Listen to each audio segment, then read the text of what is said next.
우리 함께 성경 말씀 보겠습니다. 오늘은 마태복음 5장 4절 말씀입니다.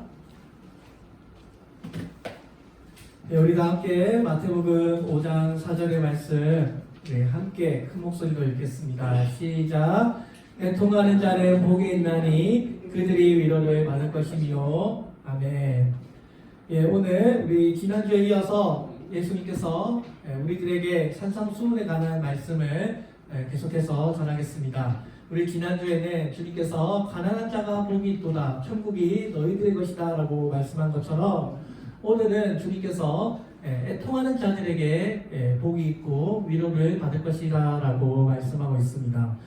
우리는 흔히 웃는 사람이 복을 받는다라고 생각을 하는데요. 오늘 주님께서는 웃는 것보다 우는 것이 오히려 복이 된다라고 하는 역설적인 표현을 하고 있습니다. 우리 한국 사회에서는 남자는 태어나면 3번 울어야 한다는 말이 있는데요. 그만큼 우리 한국 사회는 자신의 그런 솔직한 감정을 잘 표현하지 않는 그런 문화를 우리가 살고 있습니다. 그런데 우리가 이 거친 인생을 살면 그 누구도 상처받지 않은 사람 단 한 명도 없습니다. 우리 모두에게는 다 나름대로 마음의 아픔과 문제와 여러 가지 그런 상처들이 우리 안에 있습니다. 그 상처가 나를 괴롭힌 원수이도 있지만 가장 가까운 사랑하는 사람에게도 상처를 받는 경우가 많이 있습니다. 가까운 친구에게서 또 가족에게서 여러 가지 마음의 상처를 받을 때가 있습니다. 오늘 주님께서는 우리가 우리의 잘못 때문에 일어나는 그런 고난도 있지만 어떤 때는 우리가 의도하지 않았던 여러 가지 고난과 역경과 그런 애통함의 일들이 일어난다는 것입니다. 오늘 감사하게도 하나님께서는 우리들에게 눈물을 주셨습니다. 우리가 도저히 나의 힘으로 감당할 수 없는 일이 생기면 어떻게 하나요? 눈물을 흘리죠? 이 눈물이라는 것이 하나님 주신 주님의 선물입니다. 미국의 윌리엄 프레드 박사 연구에 따르면 슬픈 감정으로 흘린 눈물이 심장마비를 낮추는 그런 효과가 있다라고 합니다. 2014년 미국의 대학 연구팀이 동맥경화증 환자 15명을 대상으로 눈물과 심장마비의 연관성을 연구했는데요. 이 정서적인 눈물 안에는 스트레스 호르몬이 카테코알민 농도가 3배 이상 높았다고 합니다. 그러니까 우리가 눈물을 통해서 이 스트레스 호르몬을 배출을 하면 고혈압도 내려가고 심장박동수가 안정이 되어서 심장마비에 걸릴 위험이 낮아진다라고 하는 연구를 발표했습니다. 미국 보건과학센터 거서리 박사 연구에도 동맥경화증에 걸린 환자 중은 소리를 우는 사람과 소리를 내지 않고 우는 사람을 연구를 했더니 울음을 억누르는 사람에 비해 심장마비에 발생한 가능성이 훨씬 낮았다라고 발표했습니다. 그러니까 우리는 많이 울면 많이 울수록 소리를 내면 낼수록 우리 몸 안에 있는 그 스트레스 호르몬이 배출이 됨으로써 스트레스가 낮아지게 되고 위궤양도 방지하는 그런 도움을 받게 된다고 연구를 했습니다. 자, 그래서 오늘 우리가 울고 싶을 때는 울어야 합니다. 정말 콧물이 더 이상 나지 않을 정도로 우리가 울고 나면 또 새로운 힘이 생겨서 주님을 위해서 다시 한번 힘을 낼 수 있습니다.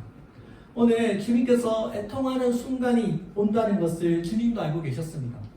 오늘 그럴 때 우리 인생에는 이 애통함이 피할 수 없는 그럴 때가 누구에게나 다 찾아오는데요. 그것이 우리의 인생이라면 오늘 우리가 이 인생 가운데 우리가 불행하다고 자제하지 아니하고 이 애통함마저도 주님께서 축복이라고 말씀하시고 주님은 이런 애통한 자를 오히려 가까이 하시는 하나님이심을 우리가 기억하고 우리가 하나님께 더욱더 가까이 가는 복된 하나님의 백성이 되어질 줄로 믿습니다. 오늘 중요한 것은 이 애통함이 우리 인생 가운데 누구에게나 찾아오는데 그것을 그냥 하나의 문제로 취급하고 포기할 것인가? 아니면 그 애통함을 내가 발딛고 더욱더 하나님께로 가까이 가는 축복의 통로로 살 것인가는 우리가 결정하는 것입니다. 사랑하는 성도 여러분, 오늘 주님께서 우리 지난주에 이어서 가난한 자가 복되다고 하신 것처럼 오늘 주님께서는 애통한 자들을 복되다라고 말씀하고 있습니다. 오늘 우리 이 하나님의 백성들, 아니 하나님을 믿지 않는 모든 사람들도 한결같이 사실은 위로와 하나님의 위로가 필요한 사람들입니다. 그 누구도 상처받지 않은 영혼들이 없고 우리 모두가 다 육신의 질병, 정신적인 억눌림, 여러 가지 물질적인 가난함, 영적인 문제로 신음하고 있는 부부들이 우리 모두에게 다 있기 때문입니다. 오늘 우리가 어쩌면 꺼져가는 등불과 같은 그런 사람들인데, 그래서 우리는 누구보다 주님의 이 위로가 필요한 사람들인데, 주님께서는 이 환난과 역경, 애통함을 통해서 더욱더 주님께로 가까이 오는 자를 주님은 위로하신다라는 것입니다. 우리가 이 예수님께서, 우리의 이 예수님이 어떤 분이십니까? 지난주에는 가난했던 메시아, 이번 주에 오늘은 순환의 메시아. 주님께서 우리를 대신해서 그 많은 모진 고통을 당하셔서 십자가의 그 구원의 일을 이루셨지만, 주님께서 이 땅에 계시는 동안 주님은 3번이나 우리를 대신해서 오셨습니다. 만약에 예수님께서 이곳에 배부른 자와 우는 자가 동시에 있다면 주님은 우는 자를 더 경건한 사람으로 보는 것 같습니다. 예수님 스스로가 고난의 메시아였기 때문에 주님은 누구보다 애통해 하셨고, 또 성경에서 3번이나 주님께서 우셨다라고 표현하고 있습니다. 성경에 예수님께서 웃으셨다라고 하는 표현은 없지만 주님은 우셨다라고 하는 표현을 3번이나 기록하고 있습니다. 요한복음 11장 35절에서 죽은 나사로를 보시고 주님께서 눈물을 흘리셨고요. 그 다음에 누가복음 19장 41절에서 그 예루살렘 성이 함락되게 될 것을, 앞으로 예루살렘이 모진 고난과 고통으로 이 성이 무너질 것을 아시고 예루살렘 성을 보시고 눈물을 흘리셨습니다. 그리고 히브리서에서는 그 겟세마네 동산에서 아주 열심히 기도하면서 눈물을 흘린 것 같이 열심히 기도하는 것을 기록하고 있습니다. 역사적인 기록에 의하면 이 AD 70년경에 로마 장군이었던 디도 장군이 이 예루살렘 성전을 완전히 파괴합니다. 그때 이 예루살렘 성만 파괴한 것이 아니고요, 그 성에 입성해서 어린 아이들도 다 죽이고요, 또 그 임신한 여자들의 배를 갈라서 다 잔인하게 칼로 다 베이고 죽였다고 합니다. 그러니까 주님께서는 그 처참한 예루살렘이 무너질 환경을 아시고 미리 우셨던 것입니다. 오늘 주님께서 이 예루살렘에 임하게 될 재난과 환난을 보면서 미리 우셨던 것처럼 오늘날로 이야기하면 교회에 찾아오는 재난과 환난과 핍박을 주님은 슬퍼하신다는 것입니다. 예수님께서 이 몸되신 교회를 너무너무 사랑하시는데, 교회 안에 재난이 일어나고 여러가지 불타고 환난이 일어나면 주님은 눈물을 흘리실 만큼 가슴 아파하신다는 것입니다. 사랑하는 성도 여러분, 이 오늘 본문에 나오는 이 애통하다라는 이 말은 헬라어로 펜테오라고 하는데요. 펜테오. 이 펜테오는 슬픔을 표현하는 헬라어 단어 중에 가장 강한 뉘앙스를 가지고 있습니다. 그러니까 아주 슬픔을 이야기하는 것입니다. 오늘 우리가 물어야 될 것은 이 슬픔이 무엇에 관한 슬픔이냐는 것입니다. 첫 번째, 이 슬픔은 우리의 제한된 애통함입니다. 오늘 우리가 이 애통하다는 것은 내가 정말 주님 보시기에 그 어느 것 하나 자랑할 것이 없는 사람이라는 것을 인정하는 것입니다. 그래서 제가 정말 아무것도 없어서 주님께 나아오고 주님께 기도할 수밖에 없는 정말 나약한 존재라는 것을 주님 앞에 고백하는 것입니다. 오늘 이 애통함이 우리로 하여금 신앙의 본질로 향하게 합니다. 오늘 이 애통함이 주님 앞에 눈물 흘리는 이 교회를 향한 애통함, 나의 지혜에 대한 이런 애통함이 더욱더 우리의 마음을 주님께 향하게 합니다. 우리의 신앙은 눈물을 얼마나 흘리느냐에 따라 우리의 신앙이 성장합니다. 우리의 신앙생활 밑바닥에는 눈물의 강이 흐르고 있습니다. 오늘 우리 모두가 다 예수님을 믿고 제사함을 받고 하나님의 백성이 되었지만 이것은 언제까지나 선언적인 의미를 갖습니다. 주님께서 보시기에 우리가 여전히 죄가 많지만 이 죄를 그냥 덮어주신 것이지 실제로 우리가 완벽하게 의인이 된 것은 아닙니다. 오늘 예수님께서 우리를 사랑하셔서 십자가의 공로로 우리를 죄 없다고 선언을 해주시지만 우리의 속사람은 여전히 죄를 좋아하고 우리의 욕심대로 살고 싶어하는 그런 죄를 좋아하는 마음이 아직까지 우리 마음에 남아 있습니다. 여전히 죄를 좋아하는 이 세상을 살아갈 때 시도 때도 없이 우리를 파고드는 이런 제약된 세상을 우리가 살아가고 있습니다. 우리는 언제든지 죄를 지을 수밖에 없는 그런 죄를 지을 가능성에 노출되어 있고 죄악 속에 파묻혀 지내가는 사람이기 때문에 우리가 예수님의 공로가 의지하지 없이는 십자가의 사랑 없이는 이 죄의 구덩이에서 벗어날 수 있는 그 사람이 아니라는 것을 우리가 인정하는 것입니다.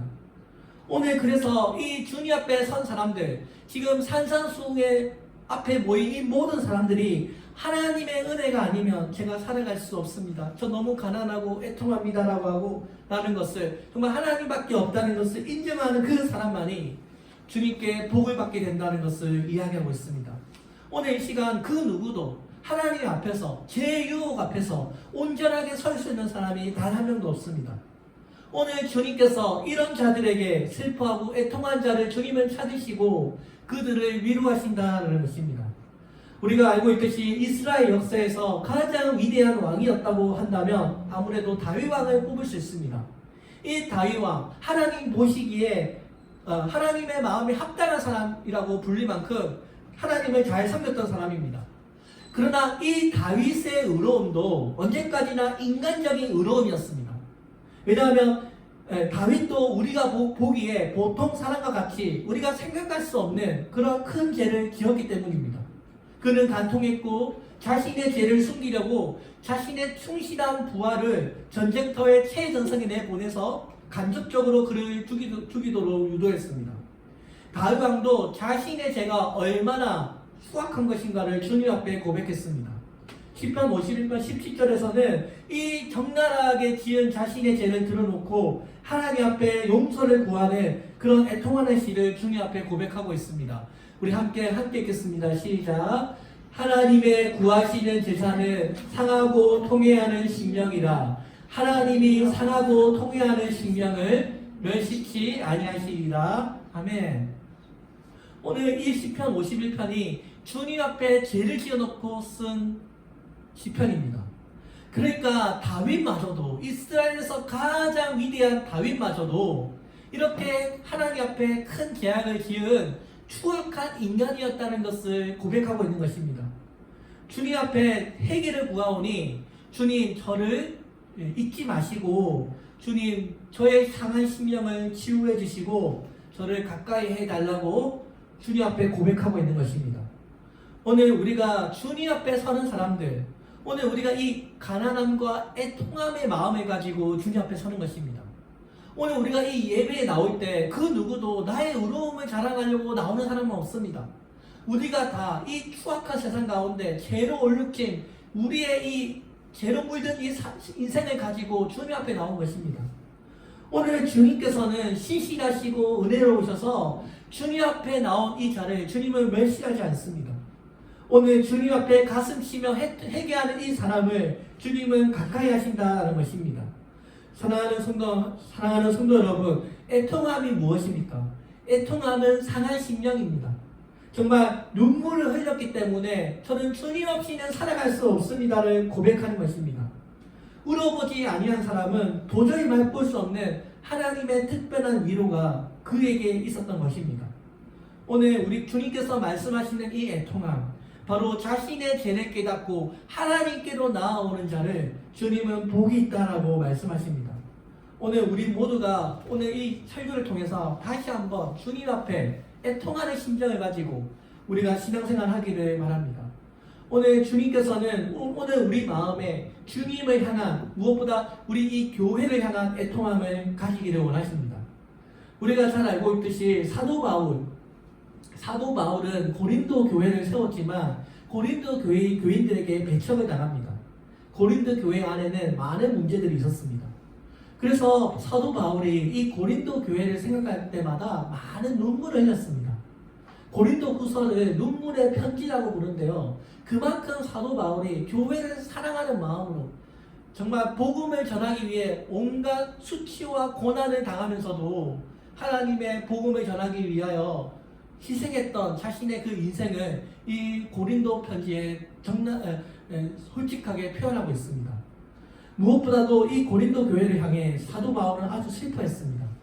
고린도 교회 성도들이 올바른 삶을 살지 아니하고 타락하고 뒤로 물러나 있기 때문에 어두운 삶이 그들에게 있다는 것을 알고 누구보다도 답답해하고 슬퍼했습니다.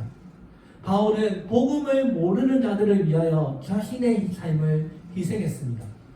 바울이 자신의 삶을 희생하는데 여기서 페리카타르마라고 하는 헬라어 단어를 사용하는데요. 이게 쓰레기라는 뜻입니다. 그러니까 사도 바울이 복음을 전하기 위하여 마치 이 세상에 오물과 같이 되었다라고 표현합니다. 우리 전도해 보신 분들은 알겠지만 전도지 나눠주면요, 여기서 제가 목사님이지만 밖에 나가면요 저를 무슨 노숙자처럼 생각합니다. 사람들이 복음 예수님 믿으세요. 저는 너무 좋은 마음으로 전하지만 이거는 우리들만의 이야기고요. 밖에 나가면요, 아, 저 젊은 친구 왜 저러나 이런 눈빛으로 저를 살아봅니다. 그래서 이렇게 복음 전하면 사람들이 저를 이상하게 쳐다보고 막 수근수근 거리는 것 같고 뭐 그런 감정을 제가 느낄 때가 있지만 사도 바울이 이 감정을 느꼈습니다. 사도 바울이 페리카타르마, 세상에 오염이 된 것 같이 자신의 삶을 희생하는데요. 이 고린도 편지 안에는 정말 얼마나 이 교회를 사랑하는 바울의 그 눈물 어린 그 삶의 자리가 녹아져 있습니다. 오늘 우리가 하나님의 나라를 위해서 애통해하고 가슴 아파하고 한 영혼이 주님께로 돌아오기를 간절히 바라는 그 마음을 주님은 기억하십니다. 오늘 우리 교회에 필요한 것이 무엇이냐? 바로 이 영혼을 향한 애통함 아니겠습니까? 주님께서 사도 바울을 위로하시는데요. 디도를 통해서 고린도 교회의 교인들이 바울을 그리워하고 있고 그들이 자신들이 지은 죄를 회개하고 있다는 소식을 듣게 됩니다. 눈물을 흘렸던 그 바울을 주님께서는 기억하시고 디도를 통해서 고린도 교회가 지금 회개하고 있습니다고 하는 복된 소식으로 바울을 위로했던 것입니다. 사랑하는 성도 여러분, 오늘 우리도 여러 가지 삶의 과정에서 힘들고 어려운 일들이 우리 삶에 많을지라도 우리가 그것을 한 단계 주님 앞에 성장하는 그런 계기가 되기를 바랍니다. 1년의 가정에 겪은 사도 바울과 또 우리의 삶에 일어나는 여러 가지 근심들, 여기에는 두 종류가 있다라고 사도 바울이 이야기합니다. 고린도 후서 7장 10절에서 하나님의 뜻대로 하는 근심은 후회할 것이 없는 구원에 이르게 하는 회개를 이루는 것이요, 세상 근심은 사망을 이루는 것입니다 라고 했습니다. 그러니까 사도 바울이 근심이 두 가지의 근심이 있는데 하나님의 뜻을 이루게 하는 회개케 하는 근심이 있는가 하면 세상적인 근심은 그냥 사망에 이르게 한다는 것입니다.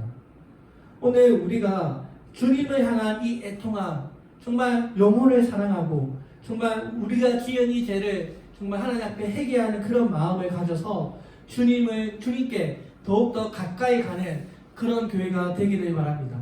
오늘 세상 사람들이 우리 이 그리스도의 삶을 마치 바보 같다라고 이야기하지만 주님은 우리의 삶을 오히려 복이 있는 삶이라고 말씀하고 있습니다.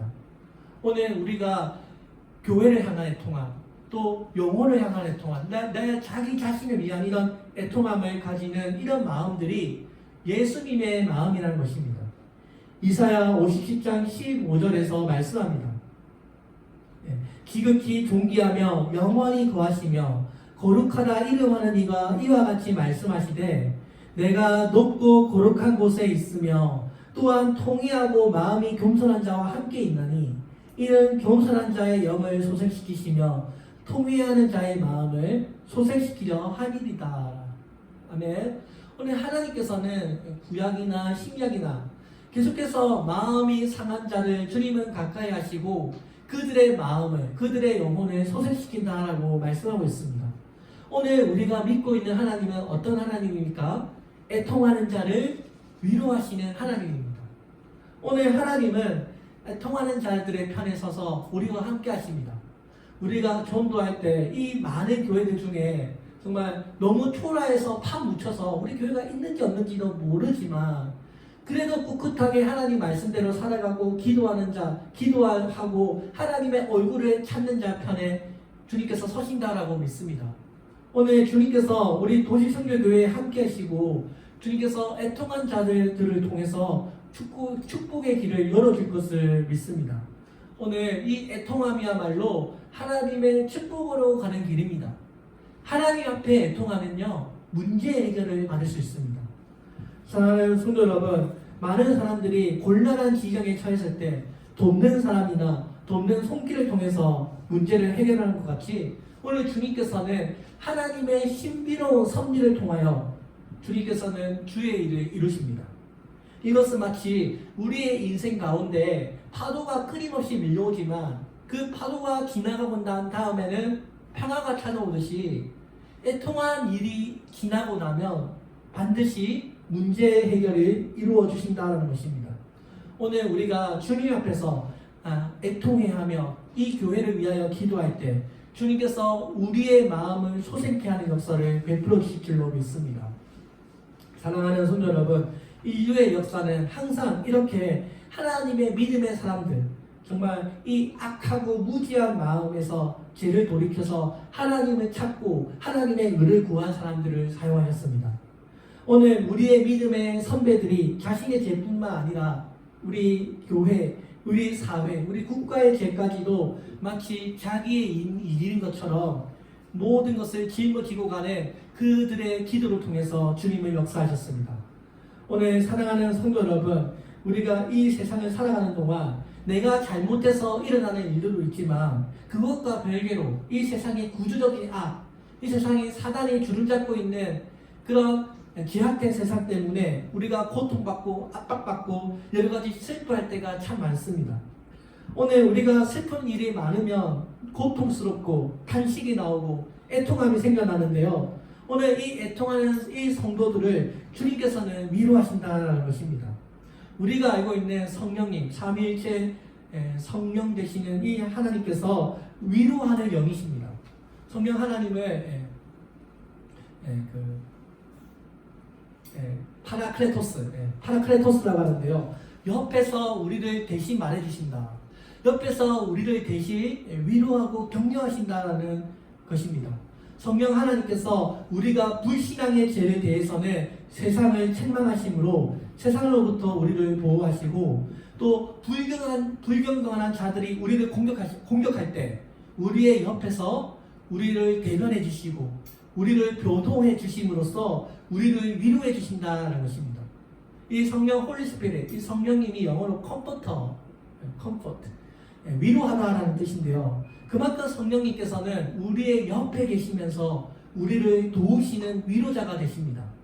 예수님께서도 눈물 흘리며 애통한 자를 복이 있다 하시듯이 오늘 보이지 않는 성령님께서 애통하는 자들과 함께 계신다는 것입니다. 오늘 우리가 주님께 눈물을 흘리며 주님은 우리 안에서 새로운 마음을 주시고 하늘의 위로를 통해서 새로운 소망을 품게 해주십니다. 사랑하는 성도 여러분, 오늘 이 위로하는 말은 하나님의 언어입니다. 우리가 누군가를 위로할 때 거기에는 하나님의 마음이 담겨져 있습니다. 그래서 위로하면 어떻습니까? 용기가 생겨나고 새로운 생명이 살아나는 역사가 일어나는 것입니다. 오늘 우리의 주님은 임마누엘 하시는 주님이십니다. 우리의 애통한 가운데 우리와 함께 해주셔서 우리의 위로자가 되어주신다는 것입니다. 사랑하는 성도 여러분, 오늘 우리가 함께 이 교회를 신앙생활할 때, 누군가 슬퍼할 때 우리가 함께 슬퍼하고 누군가 애통해할 때 함께 애통해할 수 있는 그런 교회가 되기를 바랍니다. 오늘 우리가 주님께서 말씀하시는 이 애통함의 복을 품는 그런 교회가 되기를 소망합니다. 오늘 우리가 하나님 앞에 정말 영혼을 사랑하고 정말 이 주님의 몸 되신 교회가 잘 되기를 바라는 그런 애통함의 눈물을 주님은 기억하실 줄로 믿습니다. 오늘 하루도 주님께서 심령이 가난하고 애통하는 교회가 되어 주의 일을 이루어 나가는 우리 도시성교교회가 되기를 주의 이름으로 축원드립니다. 네, 기도하겠습니다. 하나님 아버지 감사합니다. 오늘 이렇게 함께 주의 말씀 듣게 해주시고 무엇보다도 우리 삶에 끝없이